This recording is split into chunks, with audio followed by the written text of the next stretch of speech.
Hello, everyone. If you just joined us, we'll be starting shortly.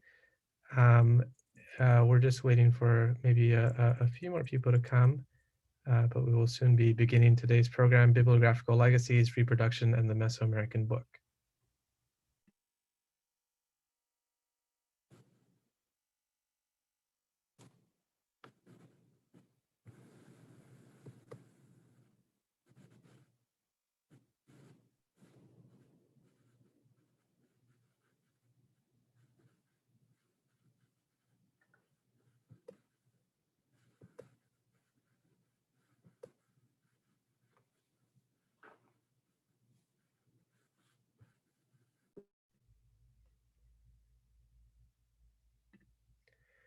Well, good morning, afternoon, or evening to everyone.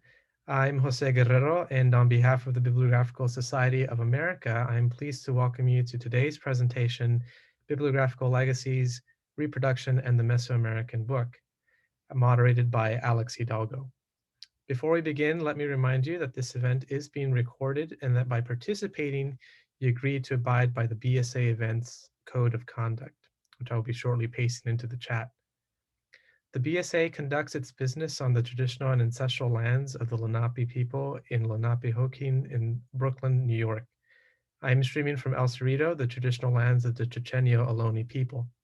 The Society gathers people together at events like this one across the North and South American continents on the traditional and ancestral lands and waters of Indigenous people who were forcibly removed from their lands. We acknowledge the exclusion and erasures of Indigenous peoples in the places where we work and gather, and we encourage you to type your local land acknowledgement into the moderated chat on your screen and share it with your fellow attendees today. This event is being closed captioned by a live captioner in English with a machine-generated translation of those captions in Spanish. I will shortly share a link for Spanish captions in the chat. I'd like to thank our captioner for their work in making this event accessible. Today's event will conclude with a question and answer period. To submit a question to our speakers, please enter it into the Q&A box. All attendees can see, comment on, and upvote questions, and we ask that you do this to help us prioritize questions of greatest interest to today's audience. We also encourage you to engage in conversation using Zoom's chat feature during today's talk. However, if you submit a question via the chat, I will ask that you re-enter it into the Q&A box. Last but not least, I would like to thank today's sponsors, the Seminario Interdisciplinario de Bibliología of the Instituto de Investigaciones Bibliográficas at the Universidad Nacional Autónoma de México. English and Spanish subtitling is being provided courtesy of Patrick Olson Rare Books. Thank you for joining us and making today's event possible. Our program today addresses the Mesoamerican Book, which inhabits multiple bibliographical spaces that defy simple descriptions and straightforward categorization. Media made from the 12th to the 17th centuries, where Indigenous poets, priests, historians, intellectuals, translators, and artists stored and transmitted knowledge in pictorial and alphabetic formats, Mesoamerican books lived on in new editions tied to narratives of empire and state formation that decontextualized their original use to fulfill political or religious agendas. Participants will analyze a range of reproductions that include the silencing of Mesoamerican scribal traditions, the Mexican print technologies that repurpose Mesoamerican books in various works, the post-colonial life of texts that outlined abuses by Spanish authorities, and we'll also discuss the Florentine Codex Initiative, an interactive digital platform that examines a 16th century Mexican manuscript produced collaboratively by Franciscan friar Bernardino de Sahagún and a team of Nahua authors and artists. I am pleased to introduce today's moderator, Alex Hidalgo. Hidalgo is Associate Professor of Latin American History at Texas Christian University. He is also the author of Trail of Footprints, an intimate analysis into the commission, circulation, and function of native cartography in New Spain. Hidalgo's research has received support from the Ford Foundation, Fulbright Commission, and the Library of Congress, and he is currently a junior member of the Mellon Society of Fellows in Critical Bibliography at Rare Book School. So with that, I'd like to turn things over to Alex. Take it away. Jose, thank you very much for that wonderful introduction. I'd like to thank Aaron Schreiner and Barbara Shaler for inviting me to form part of the annual meeting.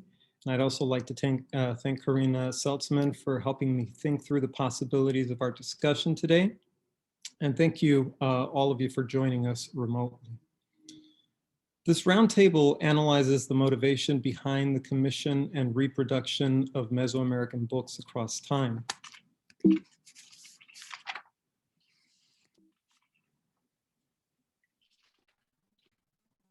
Medium made from the 12th to the 17th centuries that transmitted knowledge in pictorial and alphabetic formats, the Mesoamerican book inhabits multiple bibliographical spaces that defy simple descriptions and straightforward categories, very much like Jose mentioned at the beginning. Historical annals, sacred hymns, speeches, poems, and songs inform the history, culture, and ritual life of pre-contact societies. Not only did Mesoamerican books form an intimate part of the structures of knowledge that guided life before the arrival of Europeans, but indigenous writing also resulted in botanical treatises, vocabularies of indigenous languages, religious manuals, and historical accounts that circulated in print and manuscript format across the Hispanic world. Spanish explorers and clerics from the 16th through the 17th century consulted, viewed, commissioned, suppressed, and destroyed Mesoamerican books to accentuate cultural differences, stamp out knowledge they deemed deviant, and preserve selected customs. In the process, these actors laid the groundwork for the way future users would interact with the manuscripts they encountered. Naming practices that prioritize European collectors, cities, and institutions, also descriptors such as codex that applied Western frames of understanding centered on monastic scribal traditions, established a set of bibliographical legacies. These recognizable patterns used to describe Mesoamerican records over time demonstrate a general lack of engagement with the bookmaking apparatus of central Mexico. In the process, these practices have obscured the purpose, authorship, and geographical origin of books and manuscripts, and have perpetuated separate categories of analysis that situate native sources in the realm of the ethnographic more than the bibliographic. In the spirit of the annual meeting's theme of analyzing different editions of texts across time, this roundtable explores the multiple lives of indigenous books to consider the ways they survive in new formats, reach new audiences, and fulfill the desires of those who replicate them.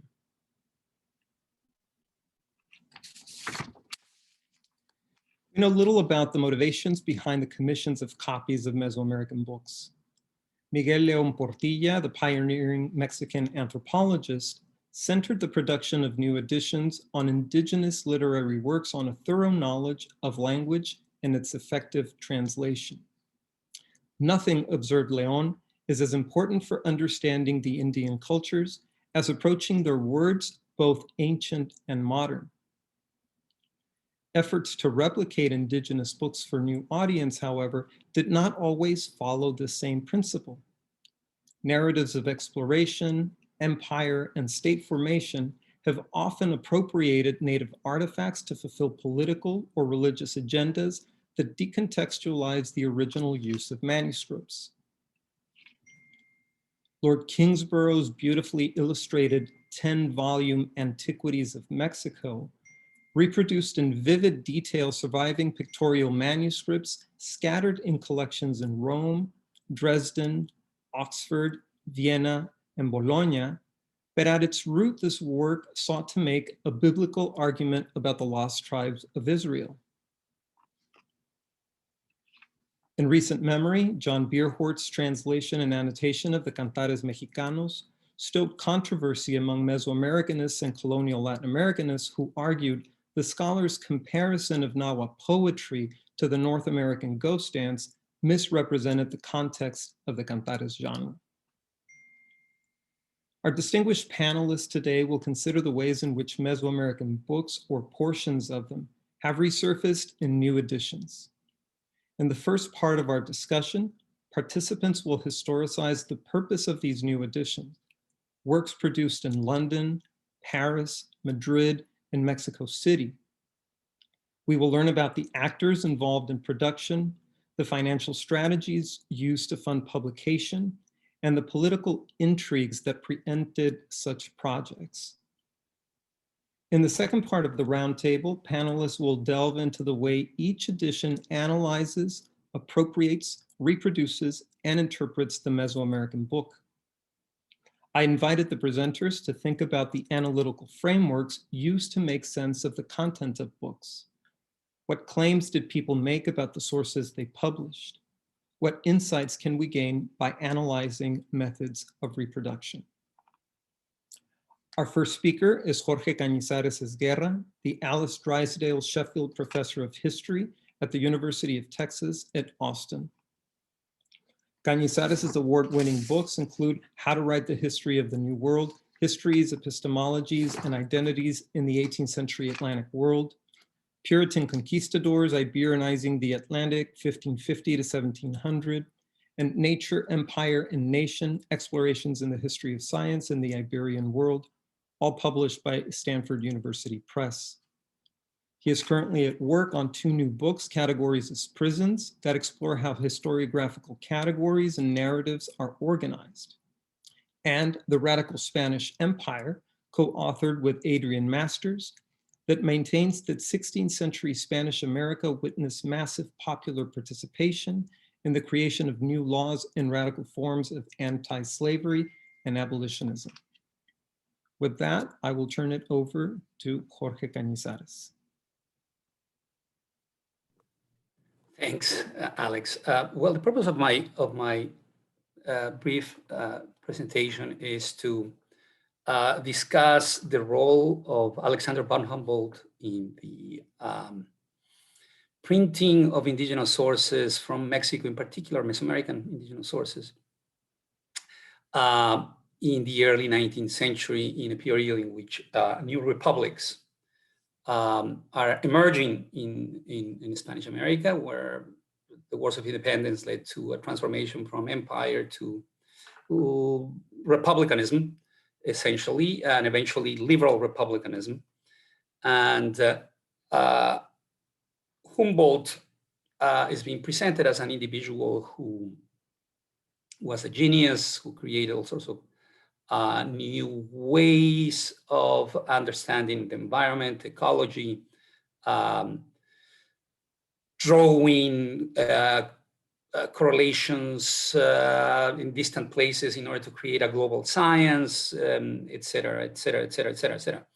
I've been long arguing that Humboldt is simply a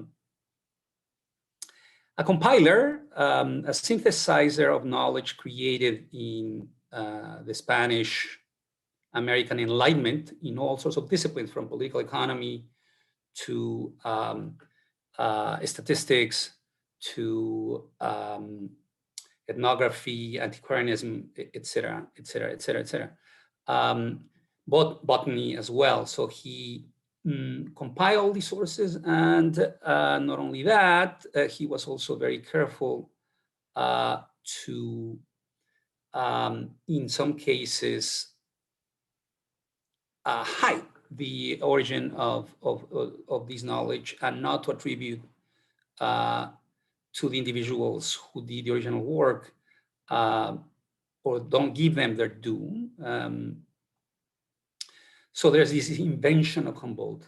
And my role or my interest here is to suggest that the invention of Humboldt has to do with the very need of those republics. Mexico, Peru, Colombia, et cetera, to erase the colonial past, that there was this need of inventing colonial legacies. And one of the foremost inventions of the new republics was to invent a colonial past that had erased all knowledge, that was not that was steeped in ignorance, was part of this British Anglo-Black legend about Spain and its monarchy.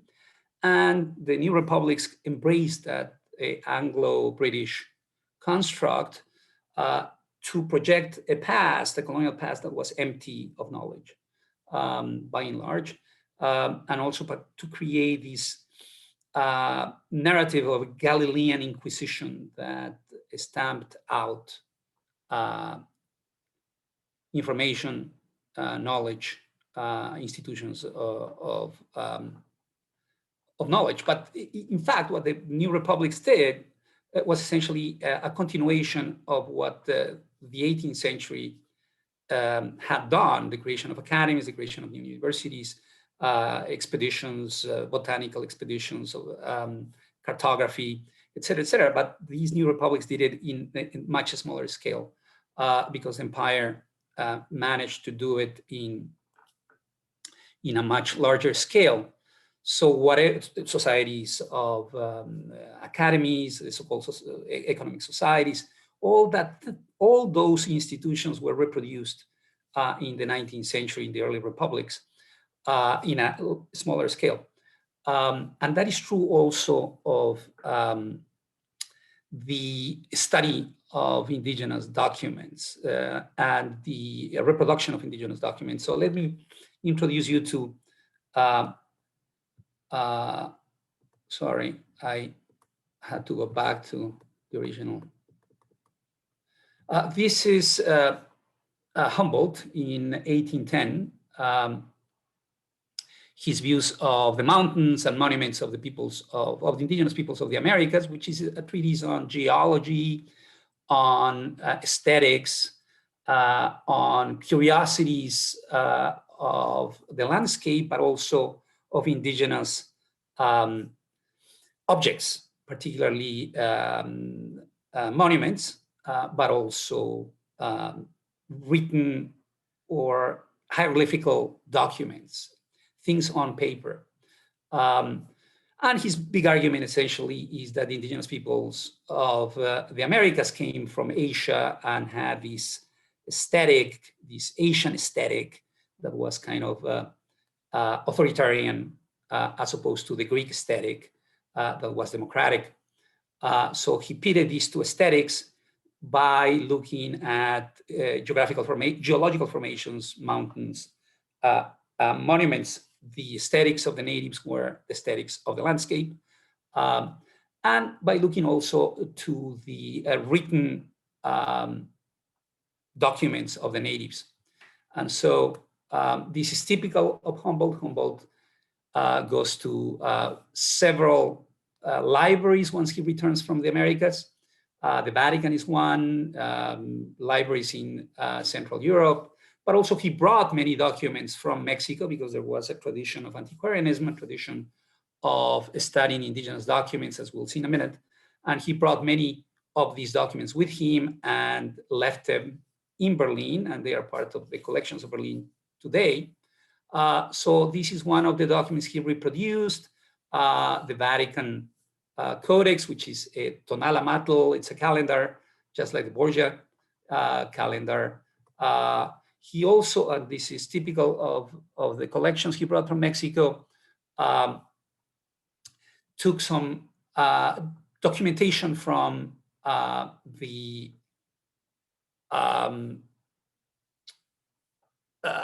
audiencia, where litigations happen.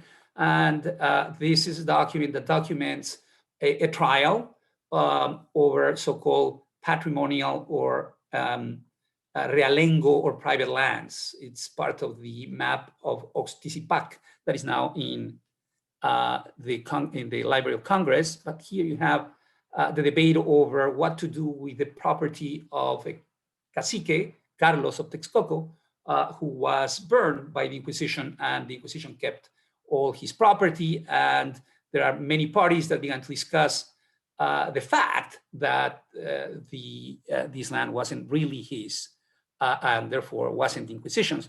And that led to the creation of new categories of property, including private, patrimonial, and realengo, that is property that was communal, commons or belong to the lords.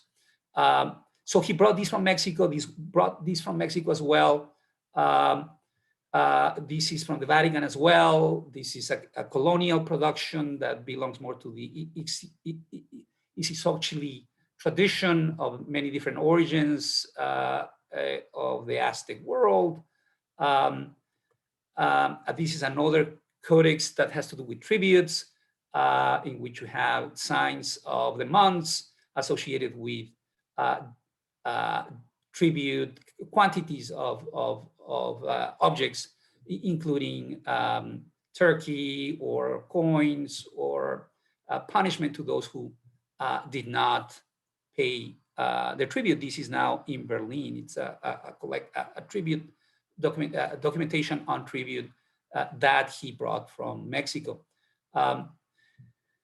He also reproduced this map. It's called the beginnings of, or the migration of the Aztecs from the so-called deluge, from the flood. It's actually the Sigüenza map that was first printed in 1700 by Gemelli Carreri, which leads me to my larger point, which is Humboldt as an individual who is presented as somebody who is putting in print for the first time codices and studying codices, when in fact there was a long colonial tradition of doing that, beginning with Gemelli Carreri, this Italian traveler that kind of synthesized the work of an antiquarian in Mexico, Carlos Sigüenza Góngora, and reproduced some of his codices. This is one of them, which is about the migration of the Aztecs from the north to the middle of the lake in Tenochtitlan and the foundation of Tenochtitlan. The other tradition, a very well-established tradition that led from manuscript to print, is that of the so-called Codex Mendoza, or Matricula de Tributos, that was first commissioned by Hernán Cortés in 1530 in order to get a sense of the contribution of different towns. Here you have the glyphs of the towns and the taxation of these towns to the Aztec Empire. Here you have all sorts of mantas or blankets and different designs. This is the original, and another page of the original of Matricula de Tributos.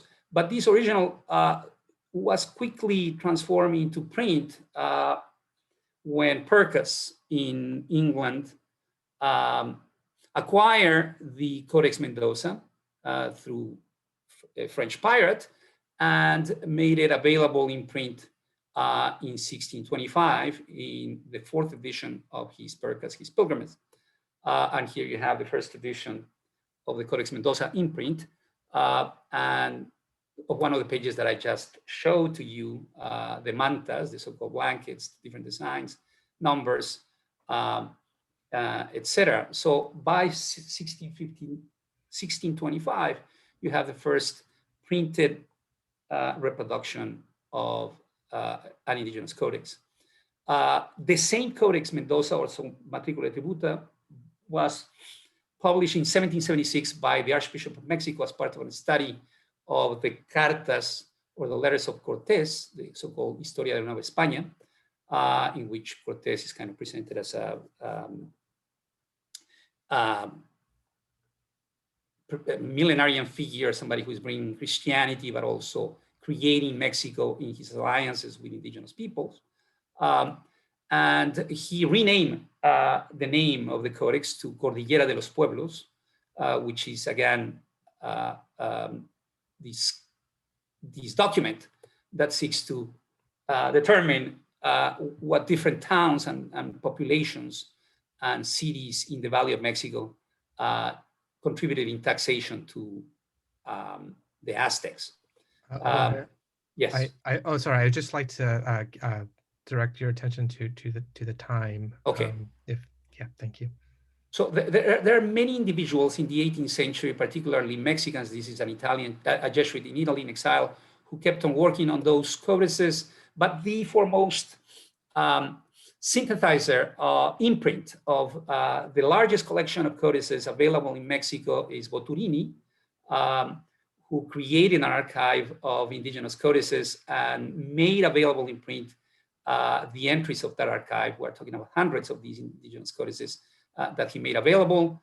This is him, and then other antiquarians in Mexico that studied before Humboldt.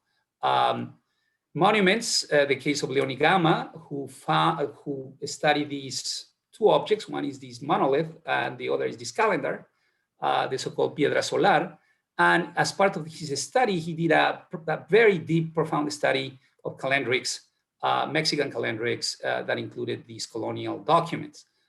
So much earlier than Humboldt, you have a tradition of printing indigenous documents in the colonial period in Mexico and in Spain, but particularly Mexico or Italy in the case of Francisco Clavijero, and a number of other scholars who studied those documents prior to Humboldt.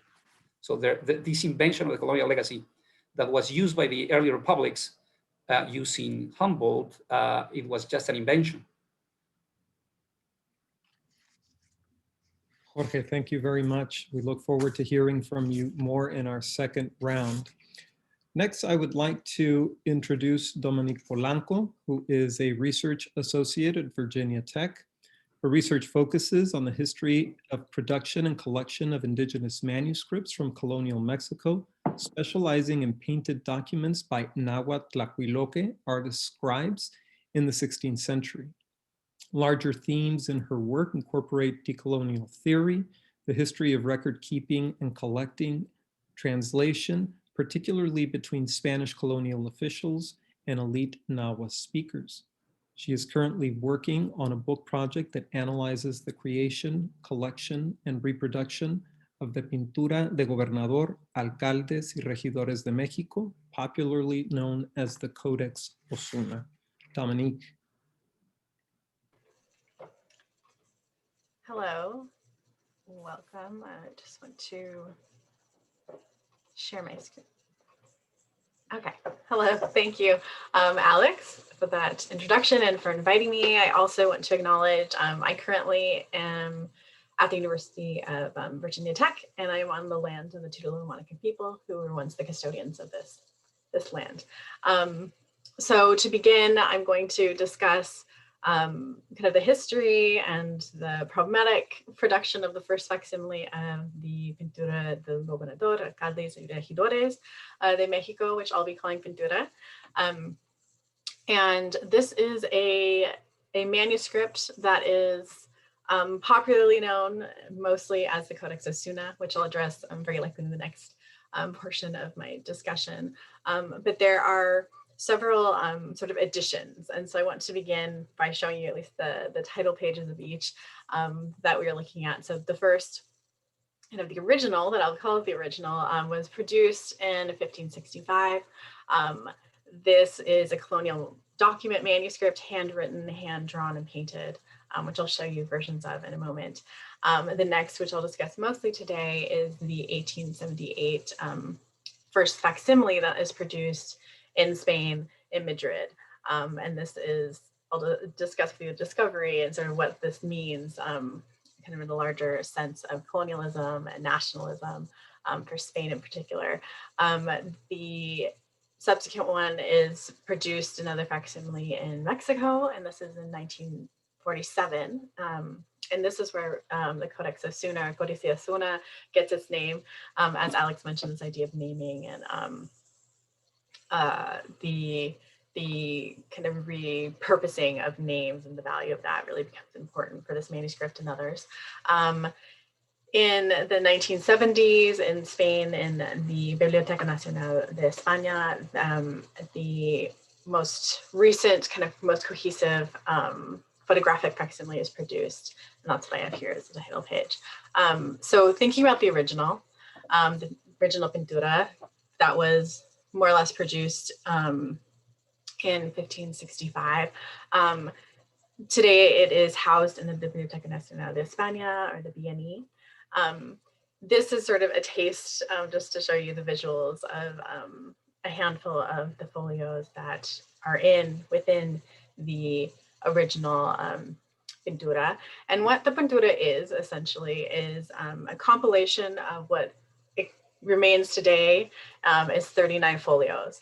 They contain testimonials or testimonies from mostly indigenous people, elites, as well as kind of working class Nahuas, indigenous people, who were complaining about abuses against them by elites, mostly Spaniards.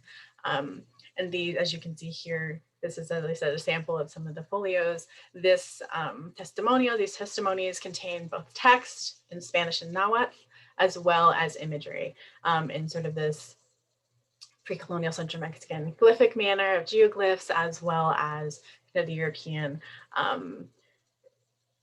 influence from the Renaissance, where we have full figures and dimensions. And this is sort of in many ways has been considered a marker of, so this is transition from glyphic into kind of a European influenced imagery in terms of our historians. Also, one thing I would like to note is that basically, as I mentioned, it's a series of folios. So it's a series of different complaints that have been ordered in such a way that don't necessarily make a linear narrative. And so they're really a series of different testimonials coming from different portions in and around Mexico City, taken within the years of 1555 and 1565. So that's the original. So the facsimile that I'll be discussing today directly relates to the discovery in air quotes of the original. This was, as I mentioned, kind of a collection of folios that was discovered within the collection of the Osuna family. This is the 12th Duke of Osuna, who I have on the slide here, and he was responsible for the purchase, or at least the sale, of his family's collection of manuscripts and many other things. But in terms of directly going to the National Library in the 19th century in Madrid, he was responsible for that. Of accounts of him, he was known as a bit of a dandy, which this isn't quite the best picture to show that, but he was a bit of a dandy, a gambler, and as sort of the 19th century was coming to, by mid 19th century, he had gotten to a point where he needed to sell a lot of his family's collection, that his family's legacy had gone all the way to the medieval period. So just understanding kind of the large collection that his family had owned, as well as land, other things. But particularly looking at his books and manuscripts, he contributed upwards of about 40,000 books, manuscripts, printed and handwritten, coming from Spanish history and as well as the Americas. And within this collection, in 1878, the pintura is discovered by a librarian. And as I mentioned, there's lots of works that were discovered within this. So really, this is in the librarian's note where the discovery is mentioned. And in a way of commemorating, or at least that's how I'm positing it, a way of commemorating this discovery, the first facsimile is produced of the pintura. Here's our title page, the verso and recto sides of this.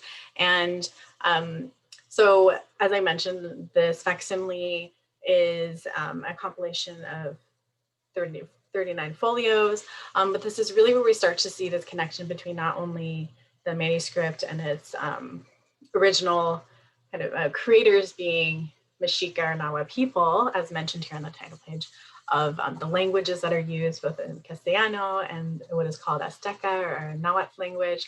But also you'll notice here that the Duque de Osuna, which is kind of a very large print, is kind of the Alexissimo, the excellency, as he's called, is given sort of this idea of kind of ownership. And this is who the manuscript is more or less attributed to. I also want to point out, as on the verso side of the same folio of the printed edition, there were originally meant to be 100 printed within this series. And a lot of ways, this, as I am saying, is really the beginning of connoisseurship, in particular for this particular manuscript. And so in many ways, by placing it into a codex format, as I mentioned before, this was a loose leaf folios and manuscripts. So placing it into the codex is step one. Printing it into kind of a serialized amount of copies makes it in some ways collectible. And so I'll also discuss with you the introduction, and a lot of the language hints towards that, hints towards the idea of collecting antiquities from Mexico, especially from indigenous people in Mexico, and in particular this colonial work. I argue within my own work that I believe that there were more than 100, and so the popularity potentially led to a second or maybe even more series of prints beyond, because I found both numbered and non-numbered editions in different locations and libraries. So as I mentioned, the introduction is a small snippet, but a way of sort of assessing who the original reader might have intended to be, as well as sort of the intention of this, this codex or facsimile. You'll notice in the first line that once again, the excellency of the Duque de Osuna, the Duke of Osuna, is mentioned in this precious Mexican Spanish codex is attributed to him. And then there's a small discussion of sort of the context of what the manuscript was. And as I mentioned, it was part of the visita that occurred in the 1560s. And so it discusses who commissioned the visita, who did the visita, so this audit in the colonial period. The colonial government under Luis de Velasco is assessed, and sort of the major players of this, some historical context. And that's really just within the first couple pages of what are only 5.5 pages of introduction. And the rest, quite interestingly, and I think really speaks to this idea of collectability and connoisseurship, discusses, and actually there's a significantly lengthy quote from our friend, as Jorge mentioned before, Humboldt. And in this quote from Humboldt, it discusses sort of Humboldt's idea of how the testimonials would have been taken. And so literally speaking to an indigenous person, that person would have spoken in Nahuatl, then the art would have been rendered and then translated by a translator, Nahuatlato, into Spanish. And in reality, this isn't a necessary quote. This is helpful, but thinking about the weight of literally having Humboldt's name within this, the first few pages of the introduction does one of two things, I believe. The first is it lends credibility, right? As Jorge mentioned, Humboldt is sort of the authority in a lot of ways of a lot of the manuscripts, as being both an explorer and a scholar. He has seen some of these manuscripts, so that, the idea of the eyewitness is still resonating from the early modern period of getting to see things and coming back with your accounts and therefore making you the authority. Additionally, this really brings credibility to the facsimile. So that's my other kind of positive why quote Humboldt in this introduction. And it's mentioned as well that this facsimile is meant for aficionados of antiquities of Mexico. And so Humboldt really is, considered a scholar. He's helping shape nations in Europe, especially post-colonial nations as they lose their colonies. But as well, he is sort of the authority for the connoisseur, and who would be interested if you have very little kind of knowledge, but who might be credible. And so the rest of after the 5.5 pages of the introduction, we have lithographic prints. And so these were hand-drawn and created into prints, copied after the original, and then hand-painted. And here I have kind of, as an art historian, really read images just as much as text. I'm showing you a really kind of popularly known one of the folios, 9 verso from the original pintura that we see here in 4 different editions of this 19th century facsimile. And as you'll notice, there's variations in the pigment color, the application, and even some of the ordering in some editions that I saw as well. And so just to give you kind of a taste of what these 39 printed versions of the facsimile looked like. And so I will end there, and I have more to continue with subsequent facsimiles, but just to give an idea. Dominique, thank you for a fascinating presentation. I'd like now to introduce Karina Selzman, who is an assistant professor of history at Georgia Southern University. Her research focuses on the history of printing in the book, political culture, and labor in Latin America. Her highly anticipated first book, Ink Under the Fingernails, Printing Politics in 19th Century Mexico, published by the University of California Press, examines how everyday practices and acute conflicts surrounding print production shaped broader debates about press freedom and authorship across the long 19th century. Thank you for joining us, Karina. Thank you, Alex, for the invitation. It's really wonderful to be here, and thanks to everyone in the audience, as well as to Jose for moderating, and to Aaron behind the scenes for making the Bibliography Week happen. And this is my first Bibliography Week, so I'm really happy to be here and to participate. Let me share my screen. So I am going to be talking about a different kind of work that engages similar kinds of questions that the other panelists have introduced. And I'll start by just introducing the work in this first part of our talk. And then in the second part, we'll talk a little bit about the strategies of appropriation and representation that it used. So I'm talking about México a través de los siglos, Mexico across the centuries, which was this 5-volume work of history, offering a general history of Mexico from pre-Columbian times to the 1860s. And it was published in the 1880s, was celebrated in its day as this real, like a publishing landmark. And subsequent generations talk about it as a historiographical turning point in national history. It was a project that was the first to assimilate pre-Columbian, colonial, and national eras into like a single coherent narrative, a single narrative framework for the nation, in contrast to previous narratives, and Jorge talked about some of these that either sort of jump over the colonial era and highlight this mythical, wonderful pre-Columbian past as the source of the nation, or there were counter-conservative projects that identified the nation with with colonization. So this is sort of a rapprochement between these schools on some level that created a single unifying narrative of Mexican history. And it was, I'll just talk a little bit about the production history. It was made by a team of collaborators who were overseen by Vicente Riva Palacio. He was a writer, statesman, and importantly, a former liberal general. So he was a statesman associated with liberalism.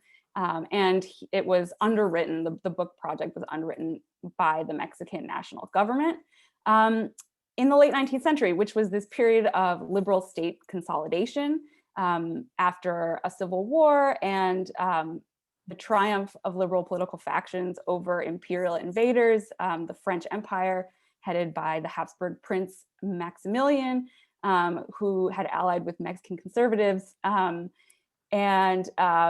Basically liberal victory, which happens in the 1860s, brings political stability to Mexico for the first time in a while, and allows for the creation of various projects of modernization projects, state building projects, infrastructure, and efforts to court foreign investment to finance these modernization schemes, as well as a renewed sort of outburst of interest in Mexico's pre-Columbian past, and a renewed interest in using and mobilizing this history in the service of these sort of triumphant liberal national narratives.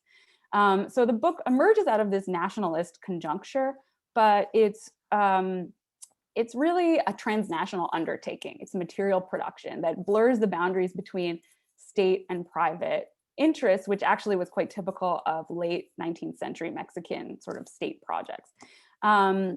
It was a collaboration between a Spanish publisher based in Mexico City and a Barcelona publishing house. And it was, unlike the copy that Dominique just talked about, the effort for this bespoke 100 copies, this was a larger scale project, a 5,000 copy run of this massive 5-volume work. Each of the volumes has over 900 pages. It's pretty big. And all of the manuscript material was assembled in Mexico by its various collaborators and then shipped off to Barcelona, where it was printed, and returned unbound so that it could avoid import tariffs and then be repackaged and sold to Mexican consumers. And this transnational collaboration made it a more affordable edition, as well as opening access to a wider range of technological processes, like as you see in this image here, chromolithography. This frontispiece creates this sort of exoticizing image that links Mexican history to this mythical Aztec past. And this is a frontispiece on the cover of volume 1, which is the volume I'll be talking about, which was written by Alfredo Chavero, who is a historian, a scholar, playwright, and writes this engaging narrative devoted to ancient, quote unquote, Mexico's ancient history. And of course, he focuses most of his writing, it kind of funnels towards the Aztecs as the kind of privileged ancient history that is of interest to Mexican scholars and nation builders. And I'll discuss this volume in more detail in the second round of presentations. At the time, even its critics heralded the project as a pretty unprecedented achievement. And it was directed to kind of elite, but also middle-class audiences. Mexican middle class is small, but growing in the late 19th century. And it was also displayed as a showpiece in international expositions where the Mexican government and its agents essentially projected this vision of the modern nation onto the international stage, part of a project, to show the modern nation, but also to court foreign investment, and to create this idea of modernity in relation to, or by mobilizing and staging strategic visions of the pre-Columbian past. So I'll just stop there and then we'll pick it up later. Karina, thank you very much. That was a wonderful presentation. I'm looking forward to hearing more about it. Our next speaker is Kim Richter, who is a senior research specialist in the director's office at the Getty Research Institute. She received her PhD in art history at the University of California, Los Angeles, specializing in pre-Columbian art and archaeology. She is the author of numerous articles on Huastec art, co-editor of the Huasteca Culture, History, and Interregional Exchange, co-curator of Golden Kingdoms, Luxury and Legacy in the Ancient Americas, and co-editor of the award-winning accompanying Golden Kingdoms catalog. Her current collaborative digital initiative focuses on the Florentine Codex, an encyclopedic manuscript about Mexica life and culture created in the 16th century. Kim. Thank you so much.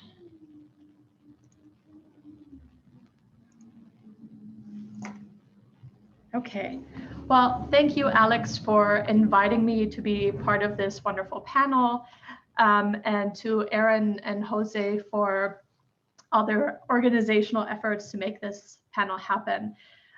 So I will be talking less about the making of the Florentine Codex, and more specifically about a project in which we are at the Getty Research Institute with external collaborators are creating a new digital reproduction. So this is a very nice history that sort of in which to anchor our current project.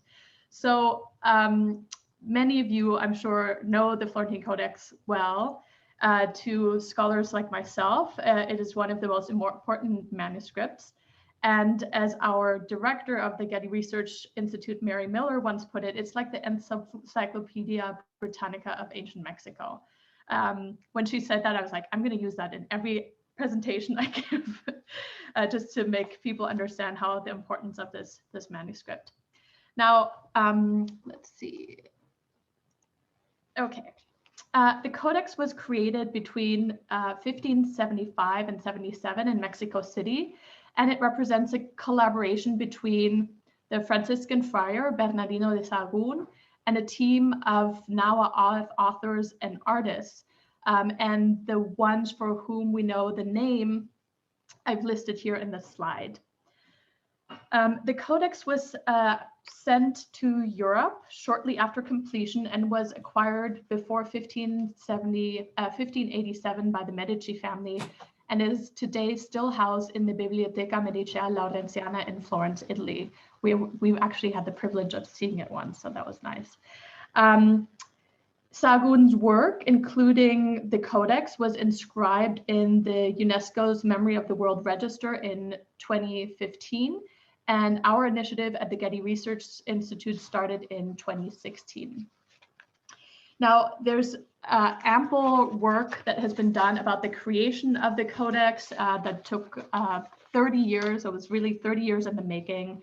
But I will just point out, just because it's so relevant for our current moment, that it was finalized, this version of the Codex was finalized in the middle of a great epidemic of 1575, 76 actually, and documents earlier waves of epidemics, one in 1520, which contributed to the fall of Tenochtitlan, the Mexica capital, and another one in 1545, in which millions of indigenous people died over the course of these recurrent waves of smallpox and epidemics and other diseases.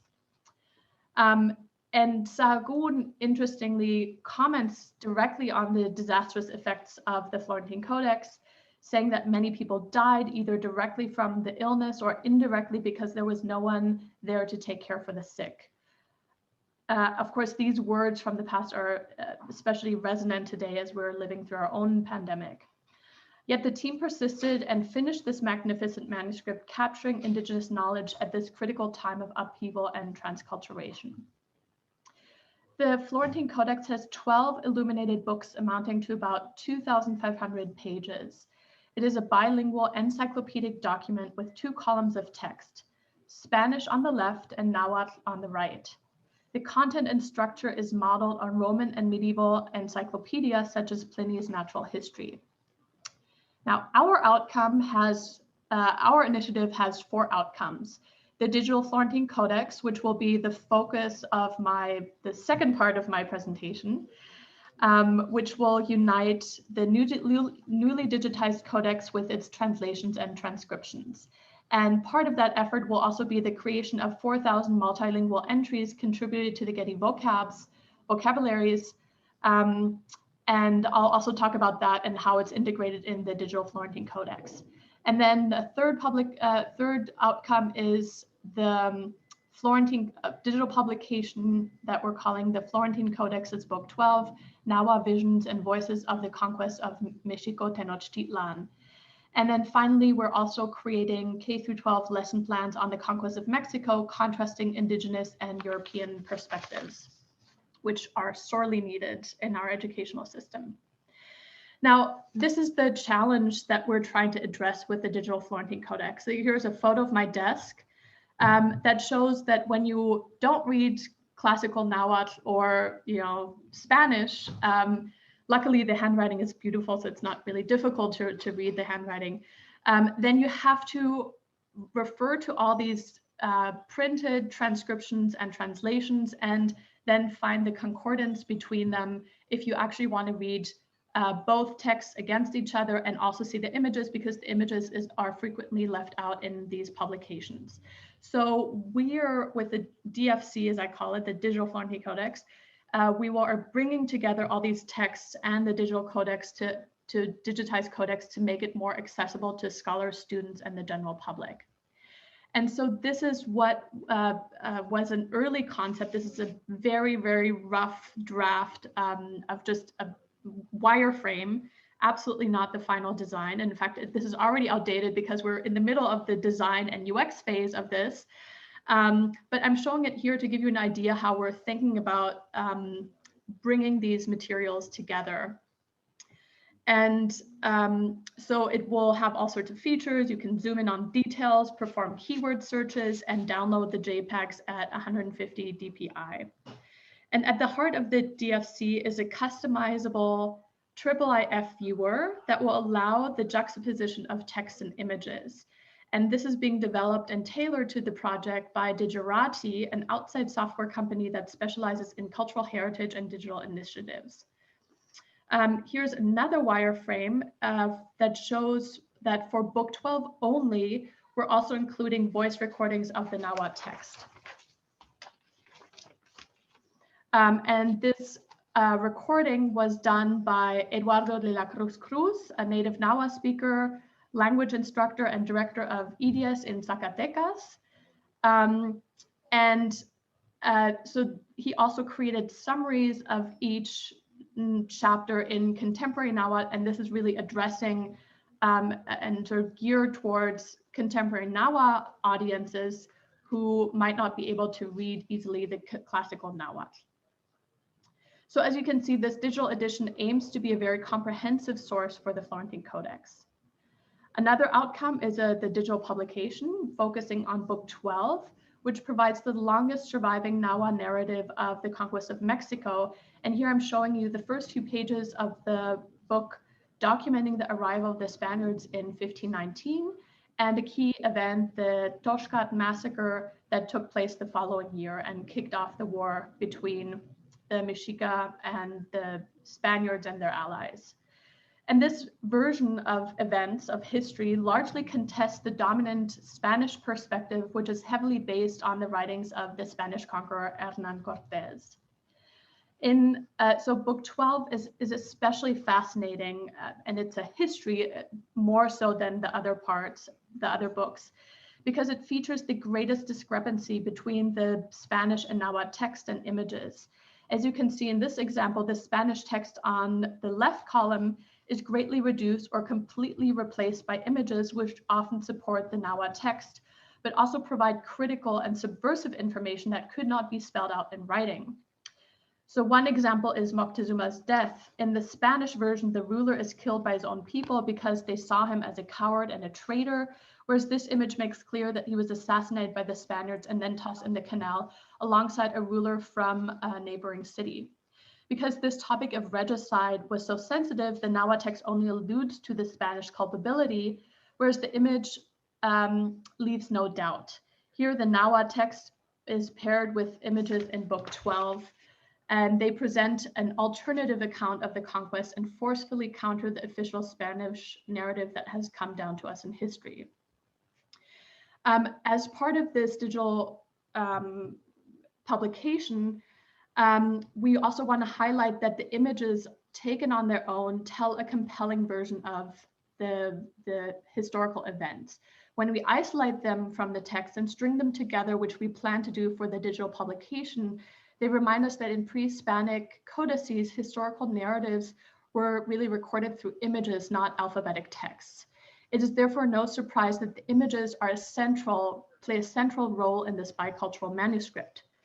And then our last part of the initiative is a K-12 workshop, out of which come lesson plans that we're developing together with LAUSD teachers on the subject of the conquest of Mexico, which is currently taught predominantly from the European perspective.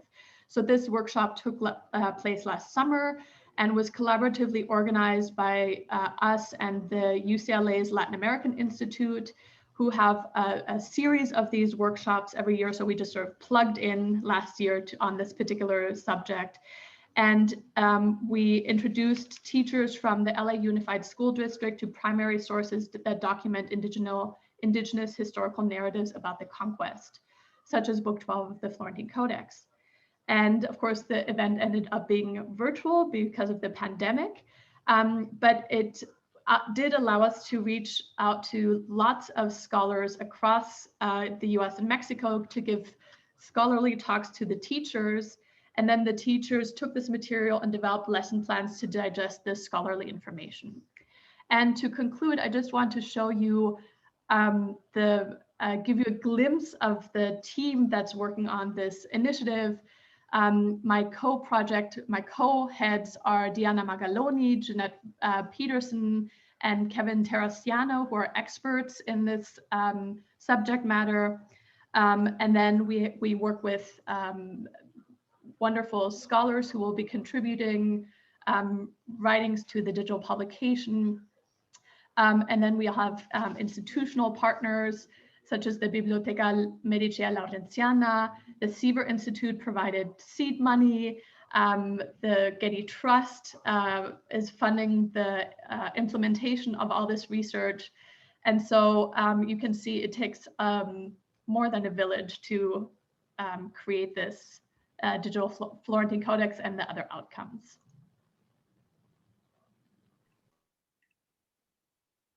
Kim, thank you very much.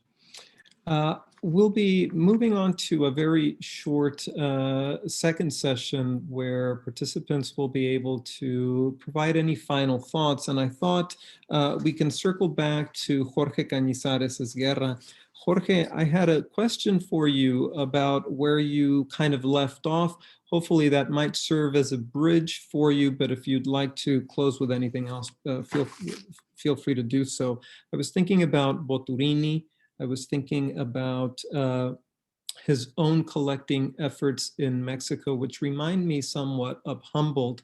But I was thinking about the difficulty in Boturini's case for him to access documents. He complains all over the place in all of his writing in his books and his letters, in his diary, that he cannot access any of the documents because indigenous people don't trust him, because he's an outsider and they don't want to give him access to his records. So I'm wondering if you have a sense of the sort of access that Humboldt may have had while he was traveling in Mexico, and I will pass it on to you.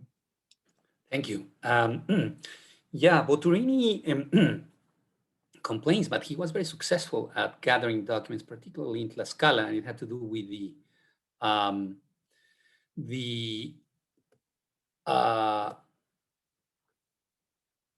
the epidemics of Tlaxcala at the time that forced many families to sell archives. The selling of archives wasn't unusual. There's a lot of individuals and families who end up selling 16th century documents to other families, and those families in turn might have forged many documents. So the circulation of indigenous colonial documents was vigorous and many times was driven by cash, as in the case of Boturini, who using this pandemic in Tlaxcala acquired many documents. It's an immense collection. He also had connections with the church, and particularly indigenous cacicas from Tlaxcala in a nunnery in Mexico that allowed him to connect to families. So he was very well connected. Unlike Humboldt, that, as far as I know, he didn't have any.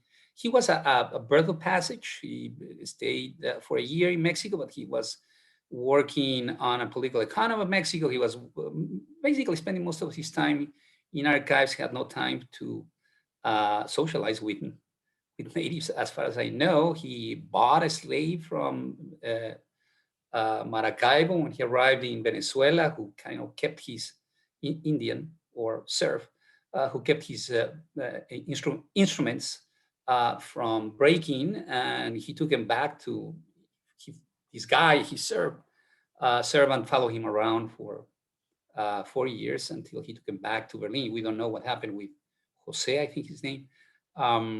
We don't have his last name. But that is what I know about Humboldt. Humboldt got all his codices from antiquarians, Pichardo, Leonigama, and many others with whom he had contact, but he had no contact with indigenous communities as far as I know. Alex, There we go. Sorry. Thank you very much. I appreciate it. We'll come back to you on the Q&A shortly. I wanted to go next to Dominique. Dominique, I was curious about what made these items so collectible in the 19th century in the first place. I was especially curious to learn what sat next to the pintura. You mentioned that there were several records that were collected around that, and I just sparked my interest, and I was hoping that you could say a little bit more about that. Sure.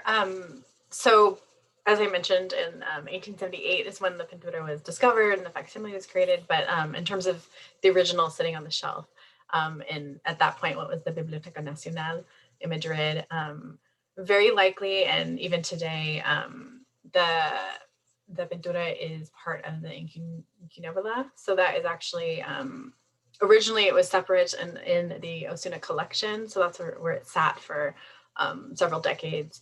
And among those were mostly printed and handwritten manuscripts that were also kind of placed into a binding.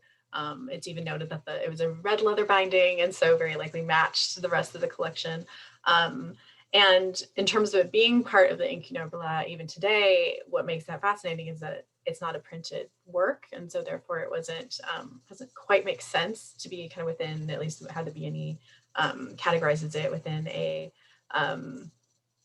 a printed work made from Europe. So that alone kind of makes it quite interesting. And so very likely with some of the pieces that were in Osuna's collection that librarians noted and decided to create into facsimiles, printed facsimiles, were works. Quite interestingly, and I think what makes sense about my kind of idea of the Osuna is a lot of these spoke to the grander history, the medieval and early modern history of Spain. Some of them were dictionaries about the language of Spain, so codifying, Spanish and Castellano, as it was called. And so this idea of kind of really shaping the nation through some of these pieces, these manuscripts, turning them into print or printed works and turning them into mass-produced prints. And within kind of the librarian's notes, they ask permission to print. The cost of the print might be things like that. And so this, indigenous work, handmade, fitting within this idea of the nation building, part of my kind of idea of this is that it fit into kind of this glorification of the colonial past, of the imperial past of Spain. And so justifying the colonial machine of the visita and the audiencia, and placing that within kind of the larger idea of shaping the modern nation of Spain and moving forward. As I don't have the time to share the images, but Mexico makes a facsimile, and then in the 1970s, Spain does a full conservation as well as photographic facsimile of the original, and within that we see Mexico spelled with a J, and lots of things, kind of this allusion to the Spanish ownership of the pintura, so our manuscript, as it said, within kind of the study. And so I think this idea of ownership goes beyond kind of the original connoisseurship of the original facsimile, and still today even, this idea of this manuscript in the colonial period and the recolonization of the facsimile. Dominique, thank you very much. That's wonderful. Karina, I was curious about in the México a través de los siglos, Riva Palacio, if I'm not mistaken, had a number of collaborators who helped him with different volumes. Mm-hmm. Can you tell us anything about them and what their role was in engaging with the manuscripts that they're reproducing? Yeah, thanks. I'm going to just share this screen again real quick, because I actually didn't show people the inside of this first volume, which is actually one that's organized by this guy, Alfredo Chavero. So he writes the texts, and he also plays an important role in selecting the images, because the text and the image are in dialogue throughout. And I actually think, and this kind of gets to one of the questions at in the Q&A that Nick asked about technologies of representation, or reproduction technologies, and how those are sort of driving this process. These are, unlike a lot of the productions that other folks are talking about that are trying to become like these facsimile, totalizing images of the Mesoamerican past. In some ways, these are, I don't really know what to call it yet, because I'm still sort of thinking this through, but they're like snippets or fragments, or let's see if I took notes down about this, but like basically cutting and pasting, redrawing, and they're based on, a lot of them are based on Kingsborough's lithographs. So and this also gets to a question that Kirsten asked in the chat before, about to what degree are Mexicans thinking about the sources that these come from. And since there's been such a kind of hoarding, collecting of these documents, in the beginning of this work, the author does this whole source lays out all the sources that are used to narrate Mesoamerican history, and kind of digs at, it's sort of a historiography where he digs at the places that European scholars have been wrong. He highlights the fact that there's this Mexican patrimony that's been dispersed amongst collections in Europe. And so he's actually there's a lot of continuity between the characters that Jorge studies and these late 19th century intellectuals in kind of having a dialogue with European collectors about the Mesoamerican past, but then in this case, kind of reclaiming them for a patrimony, right, of the Mexican nation. And the reproduction technologies are really interesting. I mean, I haven't gotten a chance to look at the actual book yet, but I'm assuming there's some degree of like drawing and then maybe photomechanical reproduction that's allowing in some way a more easier to excerpt and sort of, cut up and I need better language that might emerge from the knowledge of the technologies themselves for describing what's happening here. But it also, I think, changes the status of what these things are. They become illustrations or images. He refers to them in this text as illustrations that he says they're illustrations, authentic illustrations that give a perfect and complementary sense to the narrative. So he's also using these to sort of bolster his own status as an interpreter, like a sort of privileged interpreter of the pre-Columbian past for a broader audience. So it's also a move that reinscribes the position of the intellectual in relation to these these images or illustrations that are being introduced to an unknowing public that doesn't understand them. In some ways, you feel like when I teach in the classroom, like, am I the same as Alfredo Chavero, right? Walking my students through, which is disturbing because, you want to be thinking about sort of decolonial perspectives as well, right? In your teaching, and how to incorporate that challenge into our pedagogy and scholarship is a real concern.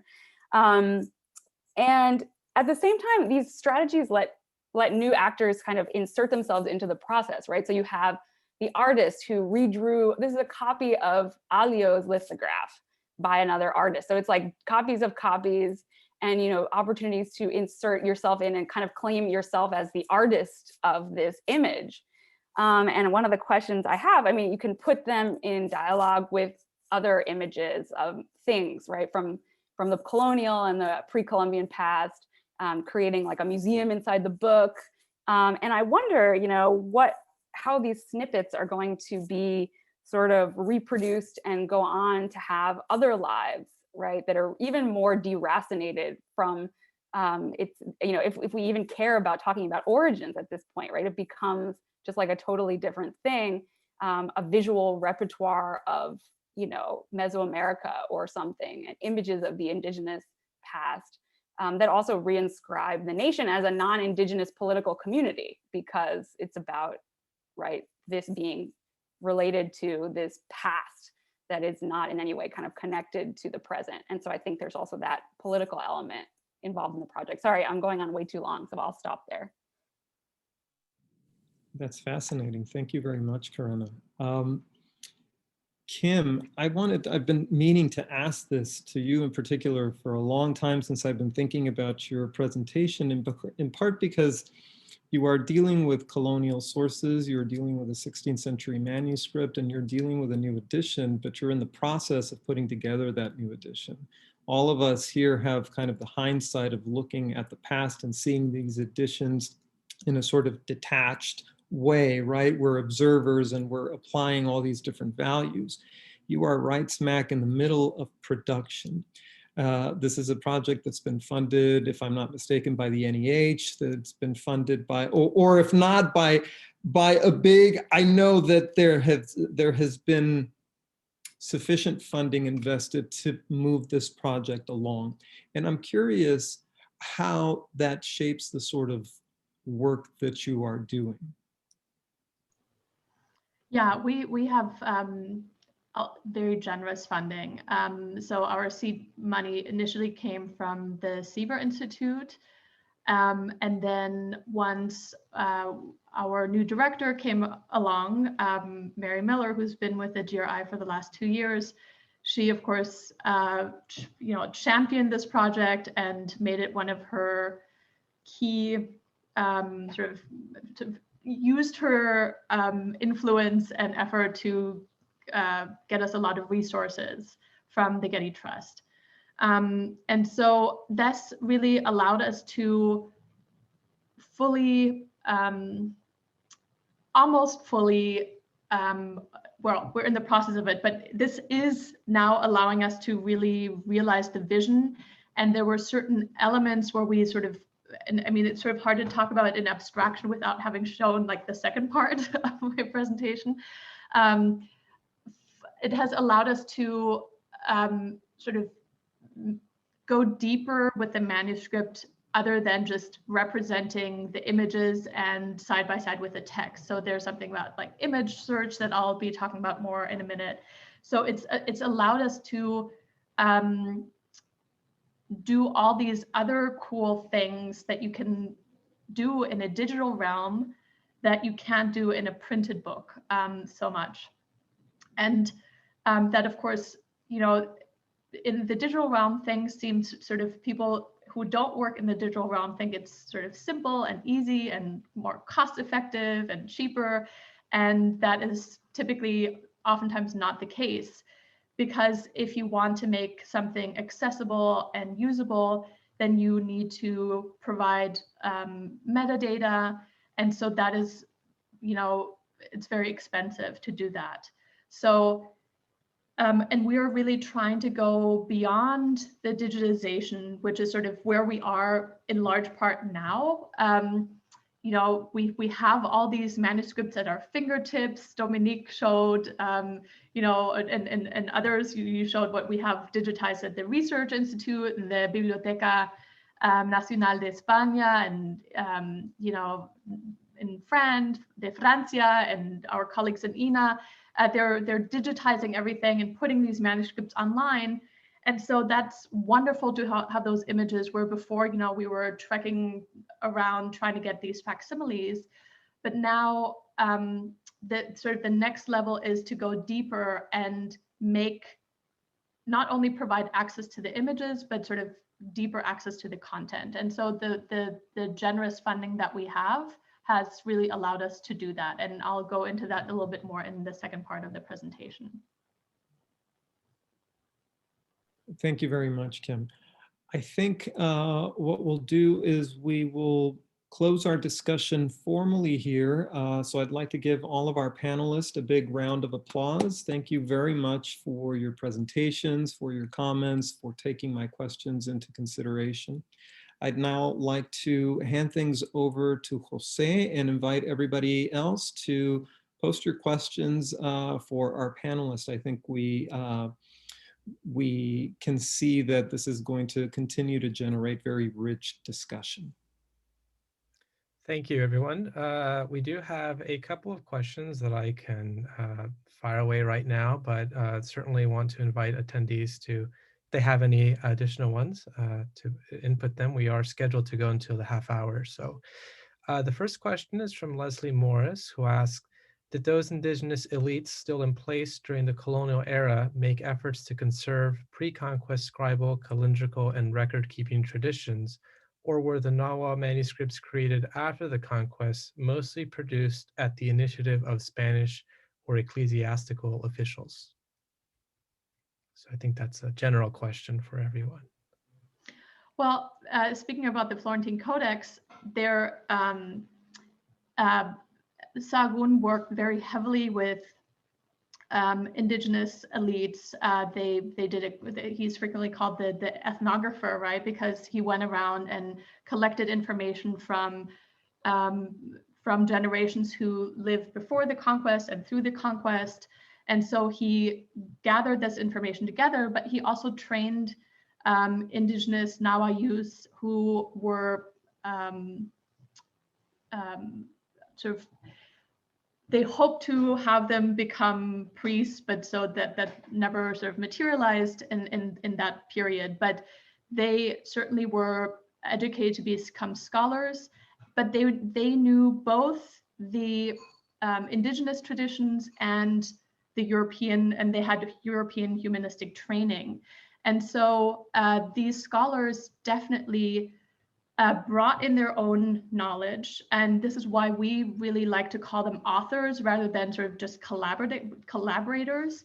And in fact, in an exhibition I did a few years ago with colleagues, Golden Kingdoms, I think we might have been the first exhibition to ever list the known collaborators of the Florentine Codex as authors of the manuscript, so not just Sahagún, but the others as well, because our colleague Diana Magaloni thinks there were about 22 hands involved in creating the manuscript, both for the artistic part and then also the scribes.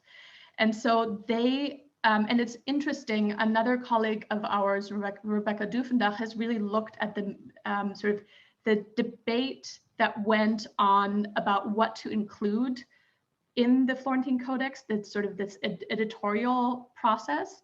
And it's very clear that the Nawa authors and artists had a continuing conversation with Sahagún about what to include and privileging the Nawa knowledge. So especially for indigenous medicinal knowledge, they sort of kept emphasizing, no, we want to keep this part in, and here are our, you know, doctors who say that this is the right way to treat someone, for example. And then we also see in the Florentine Codex in Book 12 a lot of use of place names and indigenous visual strategies in addition to European strategies. So really it's an amalgam of, or it's like really a bicultural document at this period. I would say that there are all sorts of indigenous documents. It's part of the system of empire. For us, we have these three ideas of three powers: Congress, executive, and judiciary. In the colonial period, they have three systems. One is gobierno, the other is gracia, and the third one is justicia, which is litigation, rewards, mercedes, and finally the creation of rules. And in all these, all those three dimensions, indigenous peoples participated actively and created massive amounts of documentation that had nothing to do with the church and nothing to do with the Spaniards. So for instance, El Códice Osuna, it's a good example.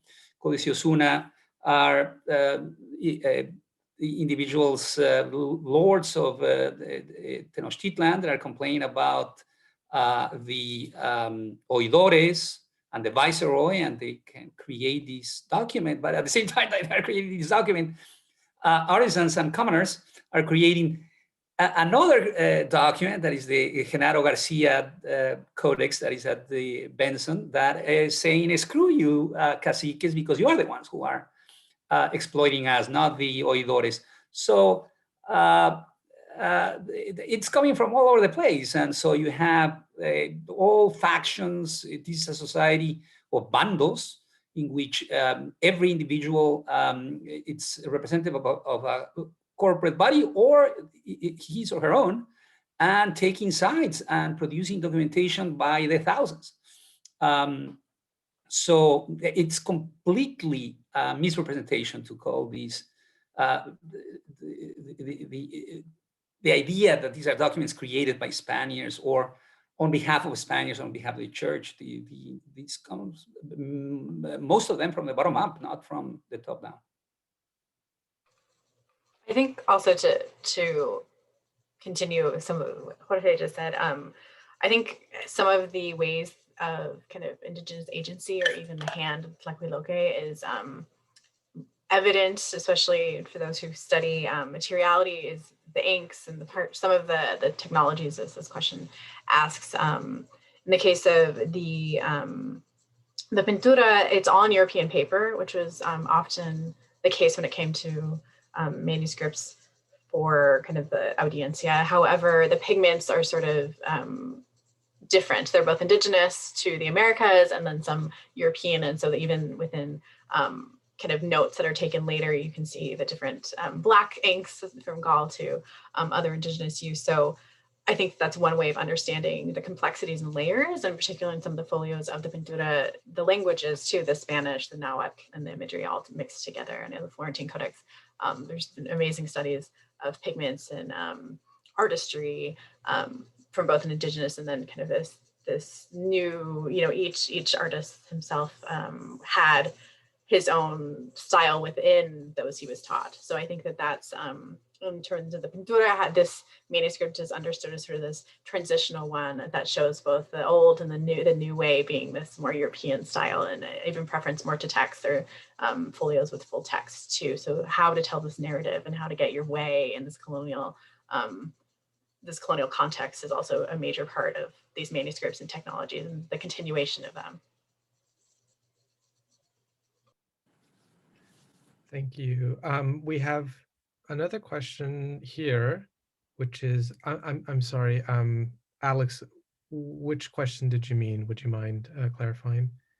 Yeah, I see a question from Daniela Samor for Karina.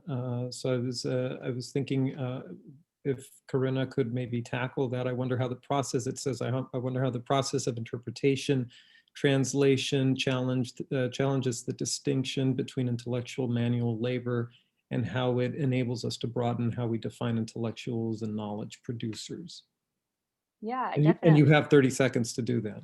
Definitely. I mean, that's what happens when you look at the practices of actually making documents, right? Of course, you begin to question the idea that the text is the only category that matters, and you start thinking about the co-construction, right, of these projects. So this is something that for sure is evident in those processes of reproduction, right, of recreation. They're acts of recreation, and I'm not the first person to argue that. Daniela Bleifmar also talks about these processes of new editions, and many folks have made these points before.